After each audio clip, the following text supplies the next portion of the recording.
What can we learn from the elite military teams and elite sports teams to create unity through diversity, to create a level of understanding, to challenge ourselves to take on tasks that scare us and move forward and be better every day? I'm very fortunate to know many of our female and male elite fighters in both the Navy SEALs and the Marine Corps. And they talk about the keys there, which are structure, discipline, and a day-to-day routine or system that allows them to train their mind to take on a mission that is bigger than self, bigger than a political situation, bigger than the religion that you believe in. And so much so that he said, you know, Virgil, we don't see black or white in the Marine Corps. We only see green. And as a coach with championship teams and championship players, I have studied coaching from every sport, from the greatest teams in every endeavor. And what I've learned is that the system that they employ and the system that our military employ are essentially identical, minus the words that they use to describe whatever it is that their mission is.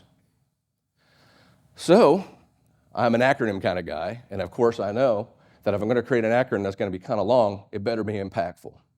So my question to you is, what fruit will we get if we follow this system?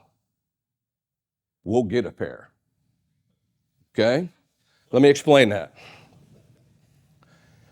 G stands for growth mindset. There are two mindsets: fixed, growth. Fixed is, this outcome is predetermined, there's nothing I can do to make a difference.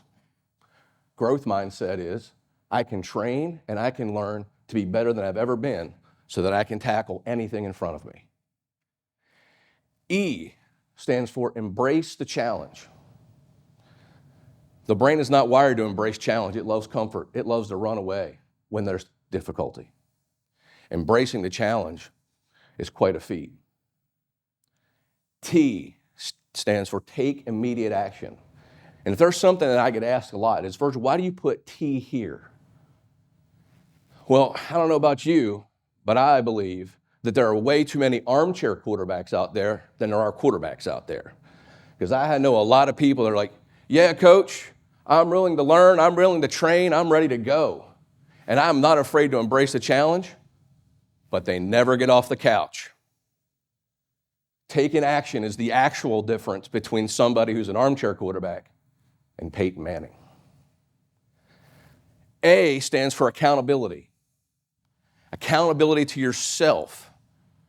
Because if you don't have accountability for yourself, how can you expect to have accountability from others? And if we don't have accountability for ourselves, and we can't have accountability then for others, how are we going to have accountability for anything bigger than that? These four parts of the acronym are what I call the foundation of the fruit, because the fruit is pear. P stands for prepare and train the game plan that you plan to execute, and do so in a way that you train yourself to move from the beginning phase of, I hope I can do this, to I believe I can do this, until you know you can do this. E stands for the execution of that plan. Now, the execution of the plan has a lot to do with one thing. You will not rise to the occasion.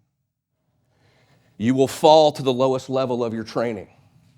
So in that P phase of preparing and training, you have to give great detail and plan out many things in your life, because it is not going to be easy. A stands for adaptability. And in my opinion, this letter is the most important letter of them all. And I believe the greatest story of adaptability is told by the great American philosopher, Mike Tyson. In 1986, Mike Tyson was fighting Trevor Berbick to unify the heavyweight title. And just prior to Tyson taking the stage, Trevor Berbick said, I have a plan to knock out Mike Tyson in the 5th round. So Mike Tyson walks up to the press room and sits down behind the microphone, and the first question Mike's asked is, hey, Mike, Trevor Berbick says he's got a game plan to knock you out in the 5th round. What do you got to say about that? So Mike Tyson leans forward to the microphone and pulls back his white hood, and he says, everybody's got a game plan to Mike Tyson punches them in the face. And I'm like, that's exactly right. Because some of the challenges that we face are going to feel like Mike Tyson. And we have to be adaptable to this challenge that we're facing, because I'm here to tell you the challenges that you face, whether they're living or inanimate, they don't want to lose either. And if there's anything that Mike Tyson taught us in that particular event, Trevor Berbick didn't have enough adaptability in his plan. And the R is the relentless pursuit of the mission until you have crossed the finish line. I'm here to tell you that Usain Bolt, Carl Lewis, or Ben Johnson were not running the 100-meter dash in the Olympics and got to the 70-meter mark and looked over their shoulder to see where his competition was. The key is to be able to finish it all. A lot of people get close, but the moment gets too big because they weren't prepared. Now, following a system or a process like this is not how the brain is hardwired, which is why, generally speaking, when we're speaking of military teams or the greatest sports teams, they had drill sergeants. They had a coach or a coaching staff. Or in this particular case, it's possible, an invested peer group to elevate you to where you want to get. So the brain's not hardwired for this, which got me thinking, is that right? Because I don't think that's right. I can think of there are many occasions, but I can think of 2 things off the top of my head that have impacted this community that everybody showed get a pair. Think back to 2010, the floods of Nashville, the 1,000-year flood. I'm sure just like many of you were impacted. I was significantly impacted. On Saturday, I had 8 feet of water in my home. And on Sunday, my place of business was wiped off the face of the earth. So with over $200,000 in damages and no place to even make money, I was at a level of despair that I can't even begin to tell you. But what happened when I walked outside about 8:30 in the morning with all I'm hearing is generators running, there were people from all over the place offering to help take out my drywall, my soaked insulation, take that refrigerator out that was full of food that is spoiled and done. All walks of life, all political preferences, all sexual preferences, all colors. They didn't wait to hear that what they were supposed to do. They acted. My question is, what are we waiting on? What are we waiting on?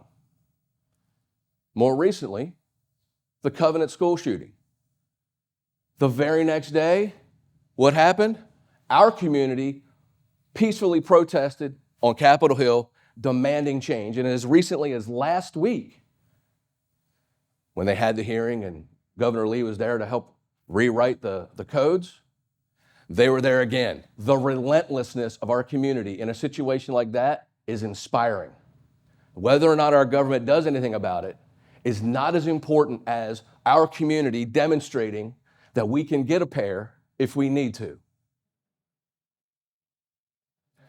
It almost feels like we're waiting on legislation or the government to intervene with what it is that we're supposed to do before we do anything.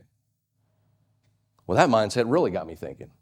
In 1998, when the Chicago Bulls were playing the Utah Jazz in the NBA Finals and they were losing late in the 4th quarter, do you think that Michael Jordan and Phil Jackson sat down on the bench and said, man, I sure hope the refs help us out with a couple of calls so that we can win the NBA Finals?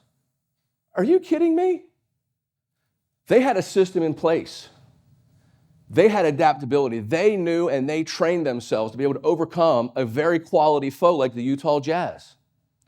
And what did they do? They prevailed. So to me, I'm always asking myself, what am I waiting for? What are we waiting for?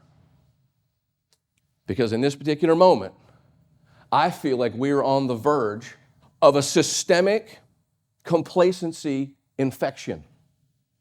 We wait too long to take action. We wait too long to do something about something we already see that needs to change. And at the end of the day, I would always say this: what will be the fruit that we will reap if we follow this system? We will get a pear. But if we don't have the courage to get a pear soon, there may be no fruit at all to reap. Today is the day we're going to walk out of here. We're going to own something. We're going to own ourselves. We're going to take action on ourselves, because if we can take care of ourselves, we have the ability to elevate ourselves to a place where that rising tide raises all boats. And if we walk out of here as our own self, elevating ourselves first, it elevates everybody around us. And if we can do that for ourselves, we can do that for our community. And if our community can do that, we could take on the world. Today's the day to be a champion of your life. Thank you very much.